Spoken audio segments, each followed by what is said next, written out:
Pegawai KPK bernama Tri Artining Putri menyebut ada sejumlah pertanyaan yang menurutnya janggal dalam. Dulu kedatangan Islam itu tidak pernah dipertentangkan antara Islam dan negara, sehingga diskusi itu sudah salah karena para wali itu tidak pernah mempertentangkan Islam dan keindonesiaan atau kebinekaan.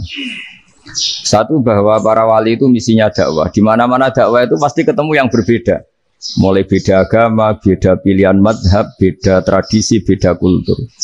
Jadi itu tidak perlu dipertentangkan, tapi malah itu jadi lahan dakwah. Sehingga kita-kita ini kalau diminta diskusi hubungan negara dan agama, malah bingung. Memangnya kenapa? Itu seperti dulu zaman P4, saya punya kawan di Jogja, teman saya nulis tafsir Profesor Zaini, itu pernah zaman Pak Harto disuruh sosialisasi P4 di Papua.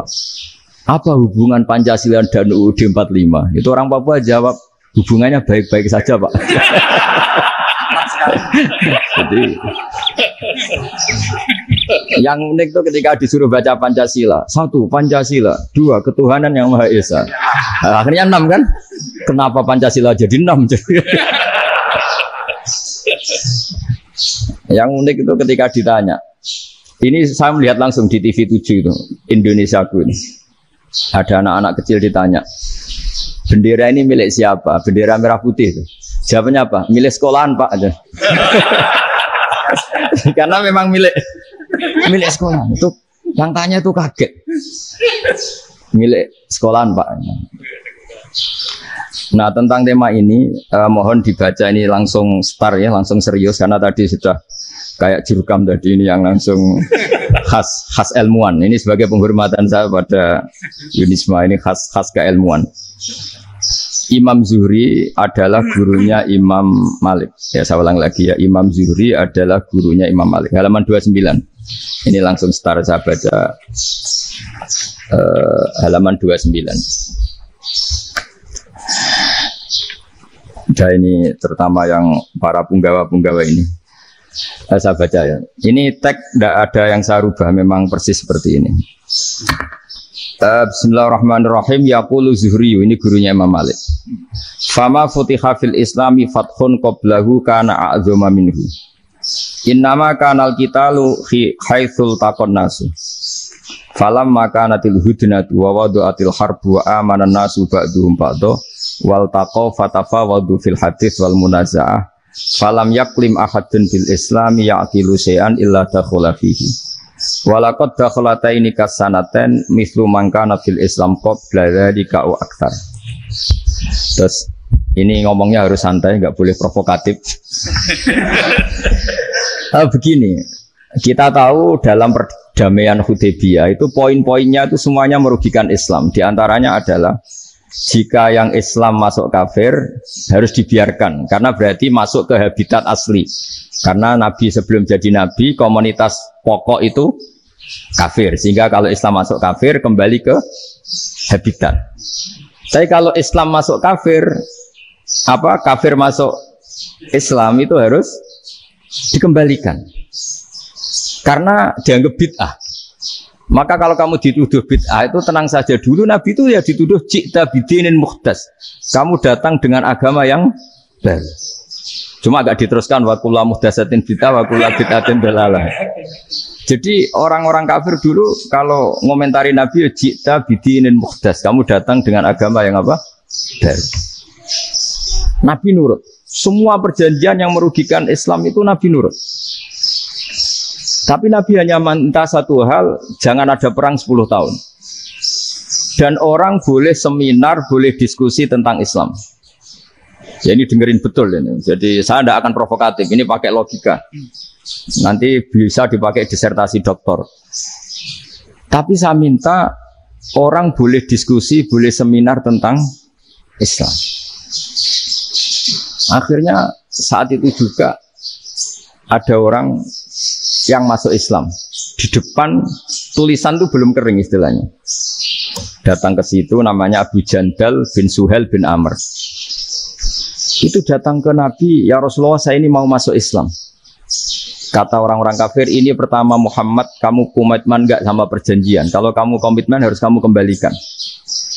Nabi bilang, Ya Aba Jandal, kamu kembali ke mereka, ke habitat mereka, yaitu menjadi kafir. Di komunitas kafir maksudnya. Akhirnya nangis. Sayyidina Umar itu mendekati Abu Jandal, kemudian memberi isyarat supaya ngambil pedangnya. Jadi isyaratnya wong ini baca ora wis. Maksudnya orang-orang kafir. Tapi Abu Jandal nggak mau. Singkat cerita akhirnya kembali ke komunitas kafir. Tapi yang dikatakan Imam Zuhri cara analisis ini nggak bisa pakai provokatif, harus pakai analisis. Innama kanal qitalu haitsul taqon nasu. Yang namanya perang itu menjadikan orang tidak berpikir jernih. Ini poin yang diambil oleh Rasulullah.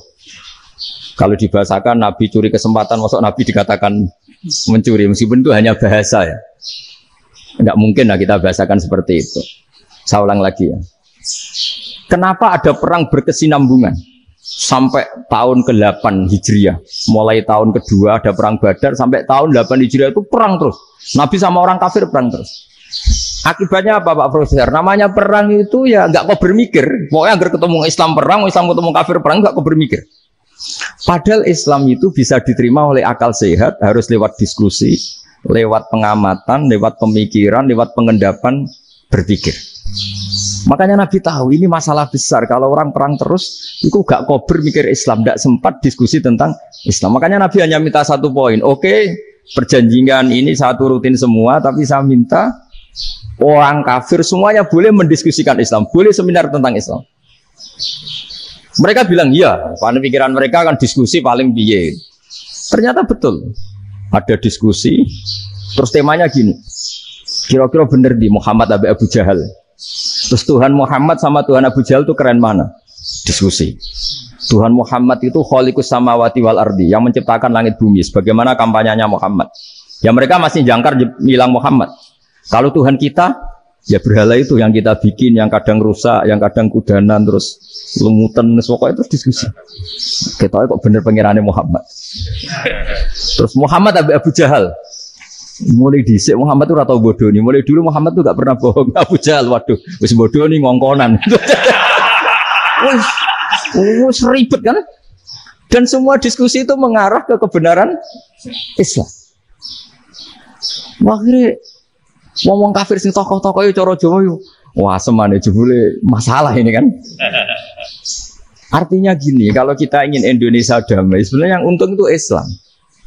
Karena Tuhan yang menciptakan langit dan bumi tentu gak akan diperbandingkan atau akan dikalahkan oleh Tuhan yang lahirnya saja sudah di bumi.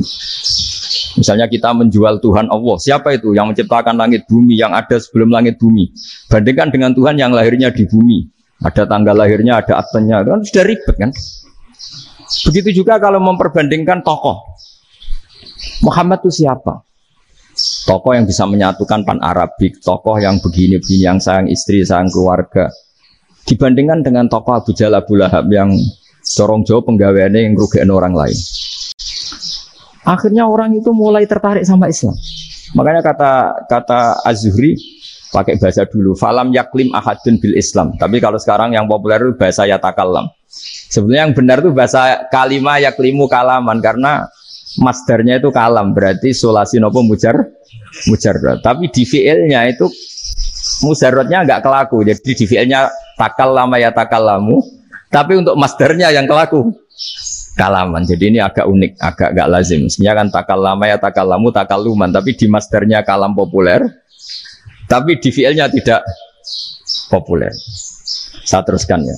Ini penting sekali. Jadi menjual Islam, kalau boleh dibahasakan menjual, itu tetap enak dalam kondisi damai. Karena kalau kita perang, itu bawaannya kalau ketemu ya perang. Kalau ketemu perang, sehingga orang itu rakober diskusi dulu. Saat bener Islam sampai kafir itu bener di. Karena tidak kober diskusi, tidak sempat diskusi, orang yang milih yang kafir. Karena yang mayoritas yang kuat. Sementara Islam zaman itu lemah. Lah Nabi itu yang diminta hudnah, yang penting kita damai. Terus orang boleh mendiskusikan benar mana kita dan mereka. Ya setelah diskusi ya tadi kan nggak mungkin Allah yang begitu keren hebat pencipta langit bumi dibandingkan berhala yang mengurus dirinya sendiri saja tidak bisa. Walhasil terus orang mulai tertarik sama Islam dan aturannya nggak boleh dilarang diskusi. Nah makanya saya pernah ditanya beberapa profesor di Jogja, Gus, suatu saat kalau kampus paling keren di Jogja ini ada Islamic Studies, kemudian pengajarnya dari berbagai agama, ini riskan nggak bagi Islam? Saya jawab, asal yang didiskusikan Islam itu nggak masalah. Sing repot itu nak umat Islam. Karena kalau umat Islam yang jadi percontohan, banyak raja yang dolim, banyak pemimpin Muslim yang dolim, terus identik dengan Islam itu jadi dolim kan ribet. Ya kalau pas umat Islam, kalau Islam yang kumat kan jadi masalah kan. Nah ini kan terus jadi beda umat Islam sama Islam yang lagi apa? Kumat. Singkat cerita terus Islam mendapat posisi yang luar biasa. Nah makanya di sini diistilahkan falam makanatil hudnah, ketika ada perdamaian wa amanan nasu ba'dum ba'do, orang merasa aman, itu fatafawadu fil hadis wal munazaah. Mereka berdebat, munazaah itu berdebat. Keren mana konsep Muhammad dengan konsep Abu Jahal? Keren mana konsep Tuhannya Muhammad dengan Tuhan kita? Terus diskusi dan mereka akhirnya ikrar, wah yang benar ya Muhammad lah. Di mana-mana Tuhan tuh ya sebelum langit dan bumi, di mana-mana Tuhan ya punya reputasi menciptakan. Masa Tuhan reputasinya diciptakan, kayak berhala dan sebagainya. Ibadah juga gitu. Ibadah wong kafir itu kalau tawaf itu telanjang, ibadah Muhammad santun pakai pakaian. Terus akhirnya mereka mulai tertarik Islam. Sehingga saya lihat di beberapa tafsir, saya memang tidak akan ngomong yang tidak serius, ngergani Unisba ben sawangane pemikir serius. Di Quran itu sampai lihat di tafsir Tobari itu ada ayat bal naqzifu bil haqqi 'alal batil fayadmaghuhu fa idza huwa zahid. Qadzafa itu kalau di kamus tak lihat itu takallama bila dalilin. Qadzafa itu ya pokoknya sekenanya. Artinya gini, kebenaran Islam atau kebenaran hak itu kamu taruh sekenanya saja itu tetap menang. Apalagi kamu taruh secara teratur, kamu taruh sekenanya saja itu tetap menang. Sehingga di sini banyak sahabat yang hidup di Cina. Sekarang juga banyak orang alim yang milih hidup di Amerika, banyak orang alim yang milih hidup di Inggris. Dan mereka pede, percaya diri karena kebenaran itu kamu letakkan di mana saja, itu tetap akan menang, akan menemukan momentum kemenangannya. Misalnya gini, contoh paling gampang. Dulu para peneliti, seorang lagi dulu para peneliti itu ya datang kemana-mana, termasuk Ibnu Battuta, termasuk Ibnu Khaldun, ya semua peneliti itu suka neliti. Setelah diteliti, Quran itu satu-satunya kitab suci yang membicarakan sains, misalnya tentang falak, tentang astronomi, tentang asal-usul kejadian manusia, kejadian makhluk. Juga bicara tentang geografi, geologis, semuanya. Sementara kitab lain hanya cerita tentang mawaid wal hikam wal ibar. Jadi diteliti kayak apa, pada akhirnya hak ini yang menang. Bal naqdhifu bil haqqi 'alal batil fayadmaghu fa idza huwa zahid. Saya berkali-kali cerita, ada ulama yang ahli matematika. Ketika ditanya kenapa kamu suka ngajar matematika, sampai muridnya itu ragu, ini guruku mlebu swarga ta ora, penggaweane mulang matematika. Tapi para muridnya bermimpi bahwa Imam Amudi itu disuruh ngajar para malaikat. Dan itu pede betul ya. Kata Allah, ini ulama saya yang iman kepada saya setingkat iman kamu. Dari malaikat itu tidak mungkin Gusti kita menyaksikan langsung engkau, sementara ini di bumi nggak nyaksikan jenengan. Kenapa bisa sepede dan seyakin itu? Akhirnya Imam Amudi disuruh ngajarin matematika. Jadi Anda kalau profesor itu nanti harus sempat ngajari malaikat, itu baru benar-benar profesor. Jadi nanti di akhirat ngajari siapa? Malaikat. Jadi ada seminar yang melibatkan banyak malaikat, narasumbernya itu seorang profesor. Itu ketika kenapa engkau begitu yakin kalau Allah itu Tuhan dan Allah itu Al-Wahidus Shomad. Terus Imam Amudi mulai nulis angka gak beraturan. 2, 3, 4, 5 sampai 1 miliar, 1 triliun, semuanya enggak beraturan. Kata beliau, nisbatus naini wasala sa ila ma la nihayatalaha iku nisbatul far'i ilal asli. Mbok angka sebanyak apapun, 2 dibanding 1 ya far'ul wahid, 3 dibanding 1 ya far'ul wahid. Semua angka yang enggak terhingga pun dibanding 1 semuanya far'ul wahid. Semua angka sebanyak apapun itu cabang dari angka satu. Fakullu hadil awalim far'un minal wahidis somad, yaitu Allah Subhanahu wa ta'ala. Wah, malaikat tepuk tangan, iya juga. Jadi begitu juga ada ulama itu ahli gambar. Saya dulu ngaji sama Mbah Mun Al-Husunul Hamidiyah, itu kitabnya itu banyak gambarnya. Dan gale gambar yang ngawur betul, mangga ahli gambar. Saya lepol, sempurna lele. Semua gambar bangunan, gambar sapi, pokoknya gambar. Ternyata dia menemukan Tuhan itu dari gambar. Gambar serapi ini atau seruwet ini sama. Gambar rapi sama ruwet itu sama kalau dalam pandangan tauhid. Dimulai minan nuqtah al-wahidah. Kowe cek gambar sing rapi, sing indah, cek gambarmu elek, dimulai dari satu titik. Dan titik ini nuqtatil wujud, yaitu Allah Subhanahu wa ta'ala.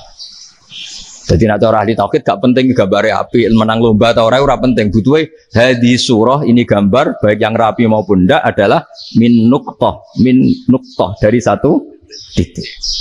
Nah, alam raya sebanyak ini mbok gambar mbok ora, cek mulai Mars sampai Jupiter kabeh semua bentuknya yang banyak ini semuanya min nuqtatil wujud, yaitu dari titik wujud. Ini kok Allah Subhanahu wa ta'ala. Di sini hebatnya ulama-ulama, mbok dia pengajar matematika, mbok pengajar gambar, semuanya dipakai perangkat untuk tauhid. Nah, itu kan juga bagian dari Islam damai, Islam yang sangat tidak perlu perang untuk orang dipaksa Islam. Enggak perlu provokatif kayak tadi pidatonya rektor jenengan tadi. Jadi ciri utama ilmuwan tuh kalau ngomong datar tapi logikanya enggak terbantahkan, itu ciri khas ilmuwan. Kalau ciri khas politikus kalau ngomong itu keras. Provokatif lah kira-kira gitu. Tapi isinya biasa. Nah, saya berharap nanti semua profesor doktor itu datar tapi isinya kualitasnya bagus ini. Mentes. Jadi makanya terus kata ulama, kenapa diistilahkan balnat zifu bil haqqi? Kenapa pakai qadzafa sementara qadzafa maknane takallama bila dalil? Maksudnya bila dalil di sini itu min ghairi ikhtiyajin ila dalilin. Kebenaran itu memang enggak butuh dalil. Apa kita perlu dalilnya apa? Buktinya apa? Kalau 3 itu cabang dari 1. Wong gendeng yang tak kok gitu pas orang gendeng. Wong 3 cabang dari 1 kok ditanyakan buktinya apa? Itu min awalil bidah. Pertama orang pasti tahu kalau 3 itu far'ul wahid. 1 juta juga far'ul wahid. 1 miliar juga far'ul. Gambar yang sebanyak apapun ya dimulai dari satu titik, cek gambar benar maupun yang tidak. Akhirnya apa? Ulama dulu itu sebegitu rileks nerangkan tauhid. Lalu kenapa asma ini yang ya ini kan khas NU ya, khas pesantren. Sebenarnya saya keberatan pakai istilah khas NU, pakai khas pesantren karena NU itu anaknya pesantren, jangan dibalik pesantren anaknya NU karena sebelum ada NU itu ada pesantren. Tapi kayaknya Unisma lebih suka pakai bahasa NU. Dan saya ya agak-agak orderan yang terpaksa disuruh ngomong. Ini agak apa ya, agak kacau sebetulnya ini agak kacau. Jadi NU itu sama pesantren itu tua pesantren. Jadi NU dilahirkan pesantren, bukan dibalik pesantren dilahirkan NU. Sehingga barokahnya didirikan pesantren ini, kadang nyuwun sewu sekali berbahashim itu kadang ide besar beliau itu ora dituruti wong NU. Jadi Mbah Hasim cara kula kok dadi Mbah Hasim ya mangkal. Mbah Hasim itu ngarangno kentong. Nggih ngaramno beduk, tapi wong NU nganggo kentong. Dan uniknya Mbah Hasim enggak tersinggung. Karena ciri khas pesantren itu membolehkan perbedaan apa? Pendapat. Itu masyhur khilafnya Mbah Hasim sama Mbah Fakih Mas Kumambang itu sampai dikitabkan, saling ngeritik, saling macam-macam lah. Jadi cara berpikir Mbah Hasim ketika Nabi rembukan, ini gimana ya cara menentukan waktu sholat ya? Ya pakai kentong ya Rasulullah, zakalin nasoro itu untuk orang Nasrani. Ya pakai buk itu trompet, zakalil Yahud itu untuk orang Yahudi. Terus ada yang lagi pakai api ya Rasulullah, zakalil Majusi itu orang Majusi. Setelah itu ada orang datang lari-lari cerita mimpi azan tadi. Ya itu terus dipakai sarana pemanggilan sholat ya azan itu. Sehingga Mbah Hasim menolak kentong. Karena mantas sababi qaumin bahwa beliau keras sekali sampai bilang haram. Beliau judulnya ya haram, al-jasus antakrimin nakus. Setelah naskah itu sampai ke Mbah Fakih Mas Kumambang di Gresik situ, di daerah Dukun situ. Dulu nggak ada WA ya, jadi sampainya ya lama.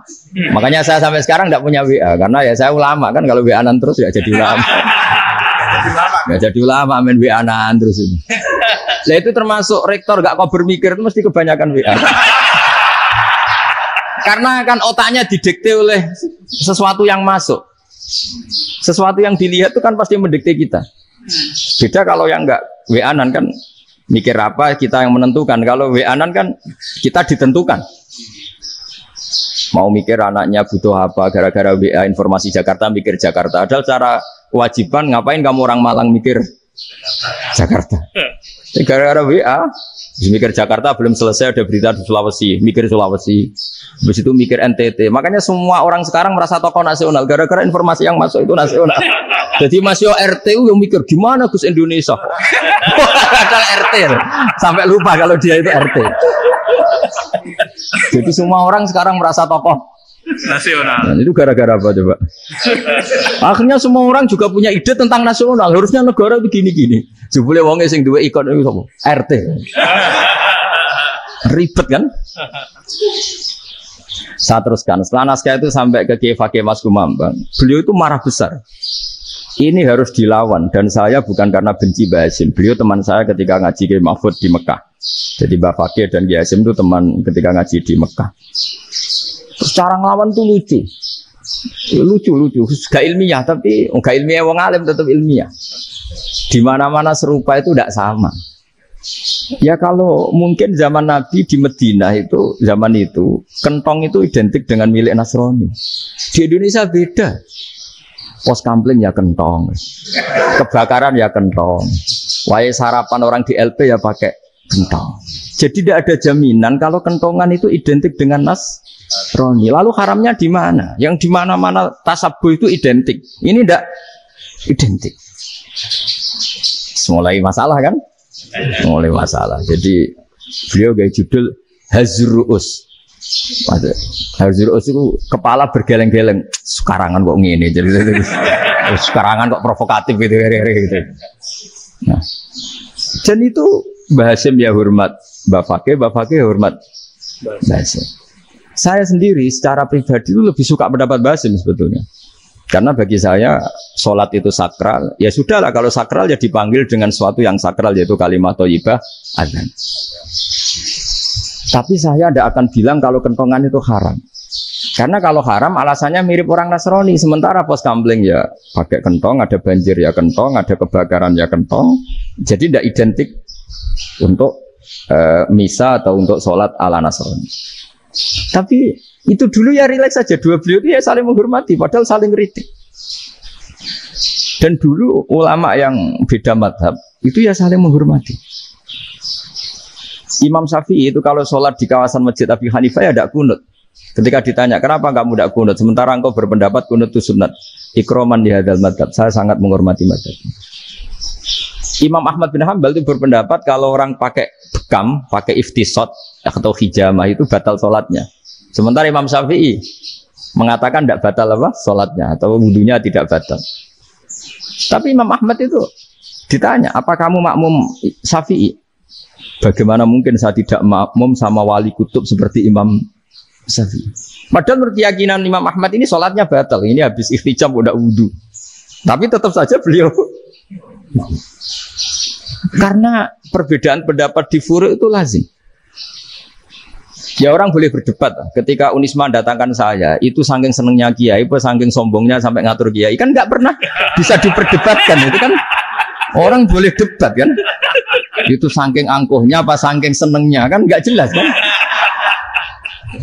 Kan dan orang boleh setuju pendapat saya, yaitu ngatur kiai itu haram. Setuju juga Pak Rektor, ekspresi mahabbah itu ya macam-macam.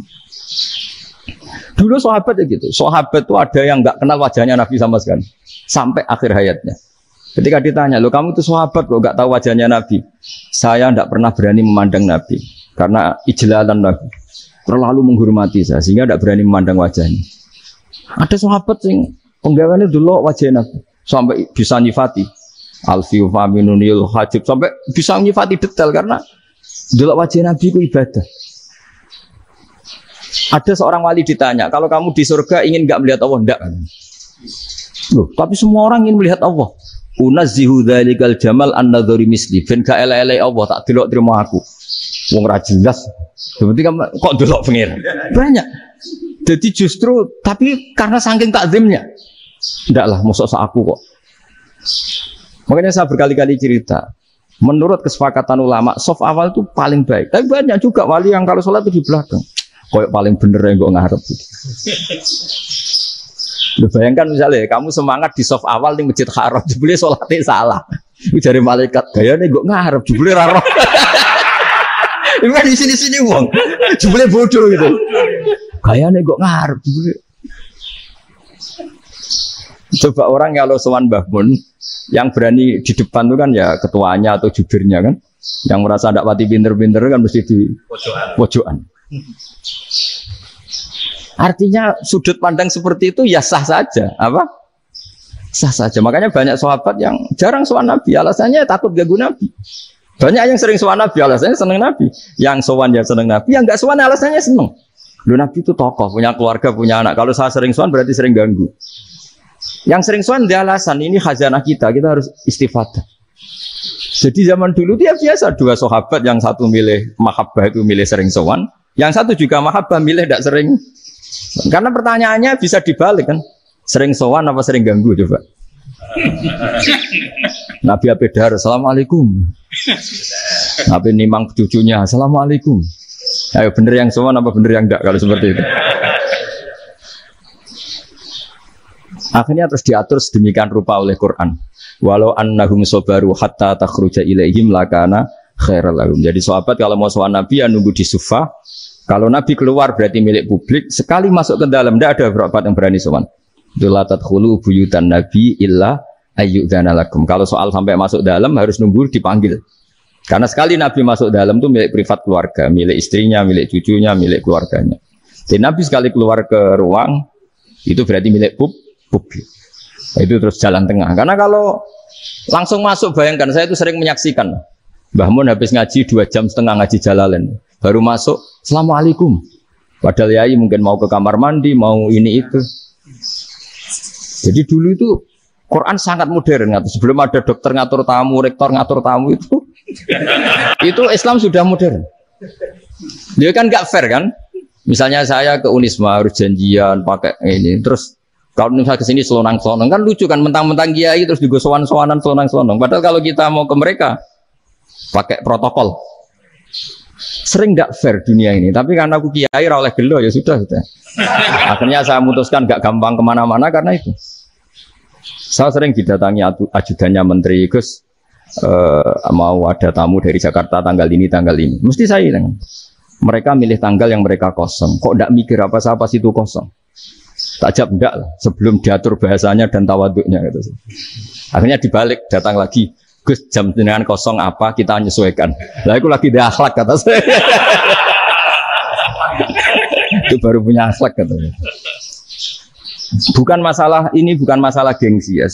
Saya sendiri itu dolan ke alumni itu jarang, karena ya takut. Kiai kan yang nganggur, jam 9 nganggur, jam 10 nganggur. Bisa saja alumni itu kerja di pabrik, bisa saja yang latihan ekonomi di pasar. Jika kalau saya datang jam 9, iki kiai sing miliki santri ini, apa kiai sing ganggu santri. Nah karena orang ini mau melakukan rutin, gak kok berpikir, pokoknya ini jenis silaturahim. Mau nyerah kok berpikir, padahal kalau diangen-angen, ini kiai yang miliki santri ini, apa kiai yang ganggu santri ini karena datang di jam kerja. Nah, bayangkan kalau kebenaran dulu itu dikawal oleh satu peradaban perang. Jadi Nabi sesuai diangen-angen Nabi. Perang Badar menang Nabi, perang Uhud menang wong kafir, perang ini gonta-ganti. Apapun itu yang penting satu kesimpulannya, cara Rasulullah kesimpulannya satu. Orang tidak kober mikir kebenaran secara mengendapkan pikiran dengan pikiran jernih. Maka hebatnya Nabi ketika perjanjian, pokoknya saya minta nggak ada perang. Dan orang boleh mendiskusikan Islam. Itu luar biasa idenya Nabi. Karena bawaan perang itu orang kan nggak kok bermikir. Ibarat seorang misalnya seneng satu perempuan, ketemu rivalnya langsung perang kan gak mikir. Tapi kalau kau bermikir, jangan-jangan cawe itu ra seneng aku. Untungnya apa untuk wong ayu ra seneng, malah mau loro hati. Terus sudahlah, buruan dialihkan kemana kan gitu. Itu nak mau amen WA nan tukaran lewat SMS atau tarung langsung ora kau bermikir. Tapi kalau kau bermikir, akhirnya berpikir deh. Perempuan tadi sebenarnya yang disenangi siapa? Oke, ternyata senang Pak Erick. Sudah kita ngalah. Karena tidak ada nikmatnya kan menikahi perempuan yang sama sekali tidak mencintai kita. Tapi kalau nak kau berpikir pokoknya diprovokasi, wah gue kalah mbak A, gue kalah mbak B. Pikirannya kan, ojo sampai kalah. Bareng wis menang ternyata ada mas. Lah. Nah bayangkan Islam itu seperti itu dulu dipertarungkan. Luang Islam itu dinu aklin. Agama yang diterima dengan akal sehat, tapi sekarang ukurannya perang. Yang menang berarti benar, yang menang benar. Kan terus jadi repot. Itu Nabi tidak ingin, makanya Nabi ingin sudah lah, nggak ada perang. Nah makanya kata Imam Zuhri, fathul Islam terbaik adalah orang boleh diskusi tentang Islam dan tidak ada perang.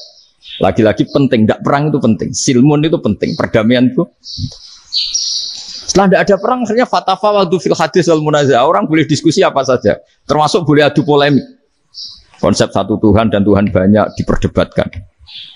Akhirnya Nabi secara riwayat bisa menjelaskan, Muhammad, urusan kita banyak. Kalau Tuhannya satu tidak cukup, Tuhan harus banyak untuk menyelesaikan berbagai urusan. Ada Tuhan bagi rektorat, bagi macam-macam kan. Ada Tuhan untuk ngurusi utang, ngurusi BPKB, macam-macam. Terus kata Rasulullah, enak saja Nabi jawabnya. Ya kalau kamu punya majikan banyak, perintahnya beda-beda, kamu mangkel enggak, bingung enggak? Ya susah, Mat. Kalau majikannya banyak, perintahnya beda-beda, kita jadi repot. Seneng mana? Seneng majikan satu. Ya sudah, Tuhanmu itu majikan kamu. Kalau Tuhannya banyak, perintahnya macam-macam, kamu yang repot. Akhirnya ya sudah, Mat, Tuhannya satu aja. Nah, itu ya barokahnya diskusi tadi, barokahnya enggak perang. Daraballahu mathalan rajulan fihi syuraka'u mutasyakisuna wa rajulan salamal lirajul hal yastawiyani masalah. Terus alhamdulillah. Jadi orang yang paling kafir pun saat itu taslim. Nah ini kembali ke kalimat la ilaha illallah. Saya tidak perlu provokatif, pasti teori saya itu benar. Bukan saya bilang benar itu karena sombong, enggak. Ini sesuai teks. Misalnya begini, benar enggak kelompok takfiri yang suka ngafirkan orang lain? Itu pasti tidak benar. Logikanya gampang. Orang yang kafir 70 tahun saja dengan melafadzkan la ilaha illallah menjadi muslim. Masa dengan kalimat yang sama yang muslim menjadi kafir? Itu logikanya kan nggak ketemu. Orang kafir 70 tahun untuk menjadi muslim disuruh baca apa? La ilaha illallah. Tapi gara-gara baca la ilaha illallah nyekel patok jadi kafir. Pertanyaannya, loh ini kalimat apa? Kalimat untuk mengkafirkan apa kalimat untuk mengislamkan? Karena yang kafir dengan kalimat itu menjadi Islam, ternyata yang Islam dengan kalimat itu menjadi kafir. Itu ketemu nggak? Cara logika itu kan nggak ketemu kan? Makanya cara pikirannya Abdul Hasan Asadili, dan saya setuju pikiran itu. Istighfar ini boleh orang Jawa Timur protes karena kadang beda manhaj, tapi jangan protes saya, protes Abdul Hasan Asadili kualat mesti sampean. Ketua Torekoh napa? Sadiliyah. Cara madzhab Sadili, dan Anda boleh berbeda madzhab. Mencari khasnya wong kampus wani beda. Beda kapasitas lah, pokoknya butuhnya beda. Dan ketok pinter, ketok kritis. Cara madzhab Abdul Hasan As-Sadili itu gini Pak Rektor. Jadi istighfar itu baik. Tapi ba'da kamali tauhid, setelah tauhidnya itu benar. Alasan beliau masuk akal. Ketika ada ayat fa'alam annahu la ilaha illallah wastaghfir li dzambik. Bihadil kalimah. Jadi orang boleh istighfar setelah tauhidnya benar. Alasannya Abdul Hasan As-Sadili begini. Qulil ladzina kafaru iyantahu yughfar lahum ma qad salaf. Katakan kepada mereka yang kafir, sekali mereka tidak kafir, maka otomatis dosanya masa lalu diampuni. Pertanyaannya, yang bisa menghentikan kekafiran itu kalimat apa? La ilaha illallah. Dengan hanya melafadzkan la ilaha illallah Muhammadur Rasulullah langsung yufar lahum ma qad salaf, langsung dosanya ampun. Berarti yang menjadi pengampun dosa lah, penyebab pengampunan itu apa? La ilaha illallah. Itu bahkan orang kafir belum istighfar. Di ayat itu kan Allah enggak mensyaratkan setelah la ilaha illallah istighfar baru diampuni, enggak. Asal la ilaha illallah langsung yufar lahum ma qad salaf. Saya ulang lagi ya, jelas ya. Jadi kulil ladzina kafaru iyan tahu yufar lahum maka. Nah sekarang iyan tahu, mereka berhenti dari kafirnya. Syaratnya pakai apa? La ilaha illallah Muhammadur, itu langsung yufar lahum maka. Artinya apa? Ghufranullah itu bisa didapat hanya dengan mujarrodut tauhid, yaitu hanya dengan melafadzkan kalimah thayyibah. Dan sahnya istighfar juga berdasar kalimah thayyibah itu. Misalnya gini, orang kafir sebelum Islam melafadzkan astagfirullah, astagfirullah, astagfirullah, kira-kira diterima enggak? Enggak kan? Karena syaratnya istighfar ba'dat tauhid. Nah, makanya dalam adab Sadili istighfar itu setelah la ilaha illallah. Karena cara pandang ya seperti itu. Jadi fa'alam annahu la ilaha illallah wastaghfir li dzambi. Jadi dengan kebenaran tauhid saja ini